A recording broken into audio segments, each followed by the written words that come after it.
नमस्कार। CC online क्लासों में आपका स्वागत है। आज हम लोग दूसरे फंडामेंटल राइट्स के बारे में पढ़ेंगे। जैसे कि आपने पहला जो फंडामेंटल राइट्स था वो पढ़ लिया था, स्वतंत्रता का अधिकार। अभी हम लोग एक बहुत ही इम्पोर्टेंट टॉपिक पढ़ रहे हैं, इसलिए सब बच्चे ध्यान से देखें इसे। ये आपके बोर्ड क्लासों के लिए उपयोगी नहीं है, आगे भी आपके जो भी कंपटीशन क्लासेज हैं उनके लिए भी बहुत इम्पोर्टेंट है। तो शुरू करते हैं आज के टॉपिक को। आज का हमारा जो टॉपिक है वह है स्वतंत्रता का अधिकार, right to freedom. Right to freedom, स्वतंत्रता का अधिकार। स्वतंत्रता का अधिकार जो है वो आर्टिकल 19 से 22 में इसका उल्लेख किया गया है। और इसके बारे में आपको सामान्य जानकारी होनी चाहिए कि हमारा जो मूल संविधान था,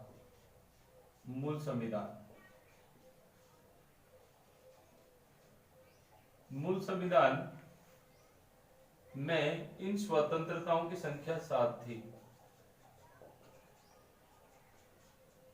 7 स्वतंत्रताएं थी, लेकिन 44वां संविधान संशोधन हुआ 1978। 44वां 44 अमेंडमेंट 1978। और उस अमेंडमेंट के बाद में इस संपत्ति की जो एक अधिकार था, एक आप ये कह सकते हो एक स्वतंत्रता थी, उसको वहां से समाप्त कर दिया गया। और आज स्थिति ये है कि आज जैसे फंडामेंटल राइट्स 6 हैं, वैसे ही आपके स्वतंत्रताएं भी 6 हैं। इन 6 स्वतंत्रताओं का उल्लेख कहाँ पे है, हम लोग इसको पढ़ेंगे। तो आर्टिकल 19(1) जो है वो बहुत ही इंपॉर्टेंट है। और 19(1) में इन 6 स्वतंत्रताओं का क्या किया गया, उल्लेख किया गया है।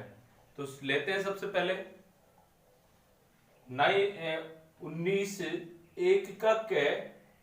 19(1) सेक्शन में कै जो है यानी पहली जो स्वतंत्रता है वो है वाक अभिव्यक्ति। वाक एवं अभिव्यक्ति की स्वतंत्रता। वाक का मतलब क्या है, बोलने का यानी भाषण देने का। आप लोग भाषण दे सकते हैं, ये आपकी स्वतंत्रता है। अभिव्यक्ति,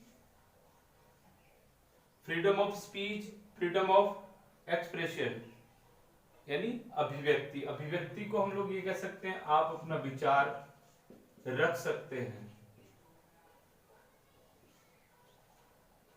विचार रख सकते हैं। विचार रखने का मतलब यहां क्या हो सकता है, आप नाच के, गा के, नुक्कड़ नाटक के जरिए, साहित्य, प्रेस, ये सारी चीजें जो आती हैं वो अभिव्यक्ति में आती हैं। और इस अभिव्यक्ति के तहत आपको विचार व्यक्त करने की आजादी है। जैसे कई बार आपने देखा होगा कार्टून के जरिए व्यक्ति अपनी अभिव्यक्ति को व्यक्त करता है, कई बार नाटक के जरिए अपनी अभिव्यक्ति व्यक्त करता है, कुछ साहित्य लिख सकते हैं आप लोग। ये आपकी अभिव्यक्ति है, राइट टू फ्रीडम है। और इस अभिव्यक्ति के तहत विचार व्यक्त करने की आपको स्वतंत्रता दी गई है। विचार, कैसा विचार, आप लोग, अब यहां पर एक बात आई थी, सूचना, सूचना का अधिकार। आप लोग कहेंगे अभिव्यक्ति की बात करते करते सूचना का अधिकार कैसे आ गया। सूचना का अधिकार 2005 हमारी संसद ने एक कानून बनाया था, सूचना का अधिकार। क्योंकि आप जो भी किसी के बारे में कोई विचार व्यक्त करें तो उससे पहले आपको पता तो होना चाहिए ना, इसलिए आपको सूचना प्राप्त करने का अधिकार, यानी आप कह सकते हो आरटीआई, राइट टू इंफॉर्मेशन, सूचना का अधिकार, जो 12 अक्टूबर 2005 को लागू हुआ। और ये वाक एवं अभिव्यक्ति की स्वतंत्रता है।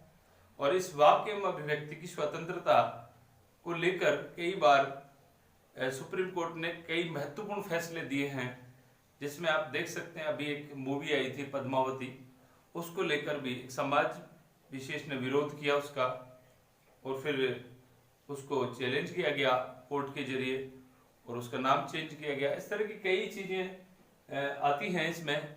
इसके अतिरिक्त आप एक नवीन जिंदल मामला बना था जिंदल बनाम भारत संघ। उसमें ये था कि उसने एक प्राइवेट व्यक्ति है नवीन जिंदल, जिसने अपनी फैक्ट्रियों के ऊपर तिरंगा झंडा फहरा दिया। उसको लेकर मामला ये बना कि आप कैसे कर सकते हैं। सुप्रीम कोर्ट में मामला गया। सुप्रीम कोर्ट ने ये कहा कि आपको झंडा फहराना, तिरंगा फहराना आपका अधिकार है, और तब से आपके ये अधिकारों में शामिल कर लिया गया। वैसे कहीं भी ये बात हमारे वाक्य में अभिव्यक्ति में नहीं लिखी हुई है, लेकिन आज इसकी नई नई व्याख्याएं आ रही हैं। इसके बाद दूसरी बात करें हम लोग, दूसरी बात करेंगे 19(1) ख, यानी दूसरी स्वतंत्रता। दूसरी स्वतंत्रता के अंतर्गत आती है आप लोगों का अस्त्र शस्त्र रहित, अस्त्र शस्त्र रहित सम्मेलन। अस्त्र शस्त्र रहित यानी आप बिना हथियारों के निर्बाध रूप से कहीं भी आप कोई सम्मेलन कर सकते हैं, कुछ लोग मिलकर सम्मेलन कर सकते हैं। राज्य चाहे तो ऐसे सम्मेलनों पर रोक लगा सकता है कि अगर राज्य हित में नहीं हो ऐसा सम्मेलन तो रोका जा सकता है, लेकिन अब अस्त्र शस्त्र रहित आप कोई भी सम्मेलन कर सकते हैं। आपकी स्वतंत्रताओं में दूसरे नंबर की है। 19(1) का ग जो है, 19(1) में ग में जो आपको तीसरी स्वतंत्रता दी गई है, वो तीसरी स्वतंत्रता है कि आप कुछ लोग मिलकर संघ बना सकते हैं, समुदाय बना सकते हैं। ये भी आपकी स्वतंत्रताओं के अंतर्गत आता है। इस तरह का संघ जिसका कोई भी उद्देश्य ऐसा नहीं होना चाहिए जो राष्ट्र की एकता और अखंडता को नुकसान पहुंचाता हो। और चौथी आपकी जो घ है, यानी आप भारत के नागरिक हैं, और भारत के नागरिक होने के नाते आपको ये स्वतंत्रता है कि भारत के किसी भी क्षेत्र में आप आ जा सकते हैं, घूम फिर सकते हैं, घूमने फिरने की आजादी है आपको। कौन से आर्टिकल में? 19(1) का घ। उसके बाद आता है पांचवा, लेते हैं हम लोग पांचवा अड़य में 19(1) का अड़य पांचवी स्वतंत्रताओं का उल्लेख करता है, और क्या कहता है कि आपको भारत के किसी भी क्षेत्र में, भारत के किसी भी क्षेत्र में आपको निवास करने की स्वतंत्रता है, क्योंकि आप भारत के नागरिक हैं। किसी भी कोने में आप बस सकते हैं, ये आपके स्वतंत्रताओं के अधीन आता है। इससे पहले जैसे बच्चों को मैंने पढ़ाया था तो उसमें ये बताया था कि जम्मू कश्मीर एक ऐसा स्टेट है जहां आप लोग नहीं बस सकते, लेकिन अभी आपको पता है धारा 370 हट गया है, वहां 35A हट गया है। इसके बाद में बिल्कुल सारा बराबर हो गया और आज हम लोग कहीं भी रह सकते हैं, बस सकते हैं, ये अधिकार हमें मिल गया। तो ये भी हमारी स्वतंत्रताओं के अधीन आता है। इसके अलावा छठी जो बात करें हम लोग, छठी जो है वो है 6 में। 6 में आपको स्वतंत्रता दी गई है व्यापार करने की, व्यवसाय करने की, वृत्ति आजीविका कमाने के लिए आप भारत के किसी भी कोने में जाकर आप लोग अपना व्यापार शुरू कर सकते हैं, आजीविका शुरू कर सकते हैं। ये आपकी स्वतंत्रता है, इससे आपको कोई वंचित नहीं कर सकता, क्योंकि आप भारत के नागरिक हो, आपको स्वतंत्रता है। जैसे आप लोग देखिए अभी, जैसे आप लोग आपके एरिया में कुछ लोग जो आते हैं, जैसे पुचके का ठेला लगाना, पुचके बेचना, ये उनका राइट टू फ्रीडम है, और उसके तहत वो व्यापार कर सकते हैं अपनी आजीविका के लिए। इसमें कुछ ये प्रतिबंध लगाए जा सकते हैं राज्य के द्वारा कि इस तरह की जो हानिकारक नशीली दवाइयां हैं, नशीले पदार्थ हैं, जो राष्ट्र के हित में नहीं है, उन्हें रोका जा सकता है। तो ये आपको 6 प्रकार की स्वतंत्रताएं दी गई है, और वो 6 प्रकार की स्वतंत्रता आर्टिकल 19(1) का जो एक सेक्शन है उसमें बाकायदा क ख ग उसमें आपको ये बताया गया। उसमें आप लोग कह सकते हैं कि इसमें आपको जो 7 थी वो, जैसे अड़ा आ गया, अड़े के बाद में 6 आ रहा है। 6 का मतलब च में संपत्ति के अधिकार, संपत्ति की स्वतंत्रता की बात करी गई थी, जिसको डिलीट कर दिया गया 44 अमेंडमेंट के द्वारा। अब क्या गुरुजी ये सब इस तरह से सबको मिलती हैं, सबको मिल सकती हैं, मिलती हैं, कोई दिक्कत नहीं? क्या ये ऐसी मित है, स्वतंत्रताएं ऐसी मित है? नहीं, ऐसा कुछ नहीं है। स्वतंत्रताओं को सीमित किया गया, राज्य के द्वारा प्रतिबंधित किया गया है, और उसके तहत बात करी गई है लोक व्यवस्था, सदाचार, राज्य हित, देश की एकता और अखंडता, न्यायालय की अवमानना, मानहानि आदि बहुत सारी चीजें हैं जहां आपको प्रतिबंधित की गई है। लोक व्यवस्था का अंतर्गत अगर आपके द्वारा कही गई बात, आपकी स्वतंत्रताओं के द्वारा कहीं लोक व्यवस्था लॉ एंड ऑर्डर फेल होता है तो आपको प्रतिबंधित किया जा सकता है। राज्य हित में नहीं आपकी स्वतंत्रता तो रोका जा सकता है। जैसे आप लोग देखिए अभी देश में क्या चल रहा है, कोविड-19 के तहत क्या चल रहा है, लॉकडाउन। लॉकडाउन में आप लोग देख सकते हैं कि आज घरों से निकलना प्रतिबंधित किया गया है। उसके बाद आप लोग कह सकते हैं मेरी स्वतंत्रता है तो जाइए भाई, आपको कोरोना खा जाएगा। लेकिन राज्य का यह दायित्व बनता है कि इस महामारी से कैसे निपटा जाए। इसलिए आप लोग देखिए पुलिस फोर्स की व्यवस्था कर रखी है राज्य ने। ऐसे जो असामाजिक तत्व है जो नहीं मान रहे उनको रोकती है। तो यहाँ पर लोक व्यवस्था, लॉ एंड ऑर्डर को रोकने के लिए और राज्य हित में अगर कोई बात नहीं है, देश की सुरक्षा की जहां कहीं बात आएगी, न्यायालय की अवमानना कहीं होगी, मानहानि की कोई बात होगी, तो वहां पर ऐसी स्वतंत्रताओं को प्रतिबंधित किया जा सकता है और ऐसा किया भी है। जैसे आप लोग देख सकते हैं कहीं कई बार इस तरह की बातें आती हैं, जैसे अभी ये इस समय का जो दौर चल रहा है उसके अंतर्गत, तो ये इसके अंतर्गत कुछ प्रतिबंधित किया गया था। उसके तो ये आपका 19 आर्टिकल जो था स्वतंत्रता संबंधित था, जिसको हमने पूरा किया। उसके बाद चलते हैं हम लोग आर्टिकल 20 में। आर्टिकल 20 में जो बात करी गई है, अनुच्छेद 20 भी बहुत इंपॉर्टेंट है और ये बात करता है किन की, ये बात करता है उन अपराधियों की जिन अपराधियों को अपराध के कारण गिरफ्तार कर लिया गया है और उनके ऊपर अभियोजन चल रहा है। अभियोजन का मतलब यहाँ क्या है कि उनके ऊपर मुकदमा चल रहा है, लेकिन उनको भी संरक्षण दिया गया, अपराधी को भी संरक्षण दिया गया है। और इस अपराधी को संरक्षण के मतलब 3 बात करी गई है। पहली बात करी गई है कि उस समय प्रचलित विधि, उस समय प्रचलित विधि के अनुसार ही उसे दंड दिया जा सकता है। उस समय प्रचलित विधि का मतलब यह है कि जिस समय मान लीजिए 2018 में कोई अपराध किया और अब 2020 में उसी अपराध के लिए दूसरा कोई कानून बन गया, तो जैसे मान लीजिए किसी ने इस तरह का कृत्य किया, जैसे आजकल आप लोग रेपिड जिसको कहते हैं, और इस तरह के कृत्य के लिए पहले फांसी की सजा नहीं थी, लेकिन अभी मोदी गवर्नमेंट ने आने के बाद में उसे पास्को एक्ट के तहत बालकों के साथ में ऐसा करने के लिए उसको करता है तो उसके लिए दंडित किया जाता है फांसी की सजा।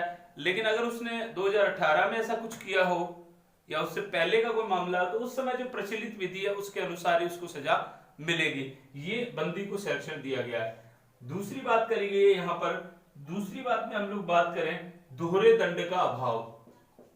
दोहरे दंड का अभाव, दोहरे दंड का अभाव क्या है?